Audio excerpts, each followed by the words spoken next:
Assalamualaikum warahmatullahi wabarakatuh. Saya Enistianti, dosen pengampu mata kuliah ekonometri pada program studi agribisnis Universitas Muhammadiyah Yogyakarta. Pada perkuliahan perdana kali ini kita akan membahas tentang konsep dasar statistik. Nah, akan kita mulai dari pengertian statistik ya. Apa itu statistik? Ya, statistik pada dasarnya dapat diartikan sebagai suatu hal yang sering kita gunakan untuk kehidupan sehari-hari dan sangat membantu untuk mengambil keputusan yang teliti dan cermat. Dan statistik dapat diartikan juga sebagai kumpulan data dalam bentuk angka maupun non-angka. Demikian juga untuk menunjukkan ukuran ataupun karakteristik sampel. Ya, misalnya saja statistik tanaman pangan, artinya kumpulan data terkait dengan tanaman pangan. Nah, apa itu statistika? Beda ya statistik dengan statistika. Statistika pada dasarnya adalah ilmu yang berkaitan dengan metode untuk mengumpulkan, mengolah, menyajikan, menganalisis data, serta menarik kesimpulan yang tepat. Nah, statistika itu bisa dibedakan menjadi statistika yang deskriptif dan statistika yang inferensi. Statistika yang deskriptif yaitu statistika yang berkenaan dengan cara mendeskripsikan, menggambarkan, dan menjabarkan data. Contohnya kita menghitung nilai rata-rata dari sejumlah data atau mungkin kita mencari deviasi standarnya atau simpangan baku. Yang kedua adalah statistika inferensia atau statistika induksi, yaitu statistika yang berkenaan dengan cara menarik kesimpulan berdasarkan data yang diperoleh dari suatu sampel untuk menggambarkan karakteristik dari populasi. Sehingga dalam hal ini dalam menentukan sampel syaratnya harus random ya supaya dapat menggambarkan populasi. Contoh misalnya kita menghitung korelasi antara dua variabel. Kemudian dilakukan pengujian apakah hubungannya kuat atau lemah. Nah, statistika inferensi biasanya akan didahului dengan statistika yang deskriptif. Kemudian setelah kita membahas statistik, kita akan membahas data. Karena statistik sangat terkait dengan data. Nah, data bisa dibedakan menjadi data kuantitatif dan kualitatif.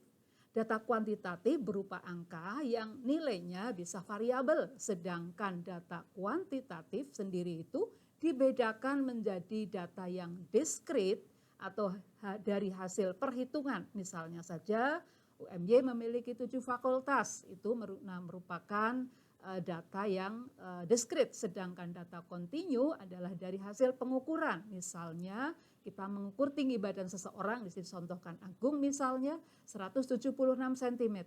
Nah, jenis data yang kedua yaitu data kualitatif, data yang merupakan non-angka, di mana di sini data dalam bentuk kategori atau atribut, misalnya ada tidak setuju, setuju ataupun sangat setuju. Kemudian data juga bisa dibedakan menurut sumbernya, dibedakan menjadi data intern dan data ekstern. Data intern yaitu data yang bersumber dalam institusi atau suatu perusahaan misalnya ya. Contohnya di sini data penjualan dari suatu perusahaan. Nah, kemudian data ekstern yaitu data yang bersumber dari luar institusi ya, misalnya data penduduk di suatu daerah, suatu wilayah. Nah, data ekstern bisa dibedakan menjadi data primer yang langsung dikumpulkan dari sumbernya sendiri dan data sekunder, data yang tidak langsung dikumpulkan tetapi kita tinggal menggunakannya, itu data sekunder. Kemudian penggolongan data juga bisa berdasarkan waktunya, yaitu data cross section dan data time series. Data cross section adalah data yang dikumpulkan pada suatu waktu tertentu. Misalnya kita akan mencari data tentang penggunaan faktor produksi pada usaha tani padi organik pada satu musim tertentu. Nah, misalnya Januari sampai April 2014 ya. Kemudian yang kedua data berkala atau data time series, yaitu data yang dikumpulkan dari waktu ke waktu dan umumnya akan menggambarkan suatu tren, ya, naik ataupun turun. Contohnya data penjualan CPO dari suatu perusahaan dari tahun 2010 sampai 2023. Di sini akan dapat dilihat bagaimana trennya. Berdasarkan skala pengukurannya, data dibedakan menjadi ada data sifatnya nominal, ordinal, interval, dan rasio. Nah, apa itu data nominal? Ya, skala nominal di sini memiliki ciri untuk membedakan skala ukur yang satu dengan skala ukur yang lainnya. Contoh ya, misalnya kita mempunyai dalam satu wadah tertentu ada 3 buah jeruk, 4 buah melon, dan 5 kg anggur. Tidak bisa kita jumlahkan, ya. Kemudian yang kedua adalah data ordinal, di mana data ordinal memiliki ciri untuk membedakan juga untuk mengurutkan pada rentangan tertentu, ya. Dalam penelitian biasanya kualitatif sering menggunakan data ordinal, contohnya ya persepsi seorang responden ya terhadap bank syariah.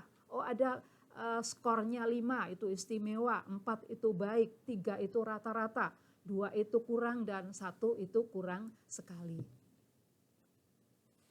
Kemudian berdasarkan yang lainnya ya tadi adalah data interval ya. Data interval itu memiliki ciri untuk membedakan juga mengurutkan pada rentangan tertentu dan memiliki jarak interval yang sama ya. Meskipun ini dalam agribisnis jarang digunakan, tapi sebagai contoh ya, misalnya kita mengukur suhu di bulan Agustus ya di kota A, B, dan C berturut-turut dengan menggunakan skala yang berbeda ya. Ada 21 derajat Celcius, 25 derajat Reaumur, dan 27 derajat Fahrenheit. Ini tentunya beda ya. Kemudian yang terakhir yaitu data rasio, memiliki ciri untuk membedakan, mengurutkan jarak interval yang sama dan ada titik nol yang sangat berarti. Contohnya ya, kita menghitung jumlah mahasiswa dari Fakultas Kedokteran Ilmu Kesehatan UMY sebanyak 2.800 mahasiswa.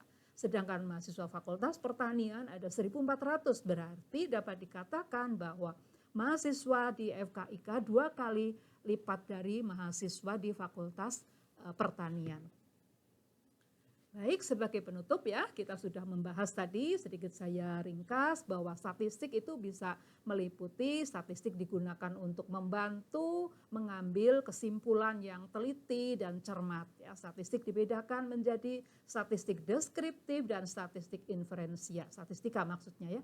Sedangkan data dibedakan menjadi ada data kuantitatif, lawannya kualitatif. Data internal lawannya eksternal, data primer lawannya sekunder, data cross section lawannya adalah data time series. Sedangkan skala pengukuran data itu ada nominal, ada ordinal, ada interval, dan rasio. Demikian pengantar atau konsep dasar statistik, mudah-mudahan bermanfaat. Terima kasih atas perhatiannya. Wassalamualaikum warahmatullahi wabarakatuh.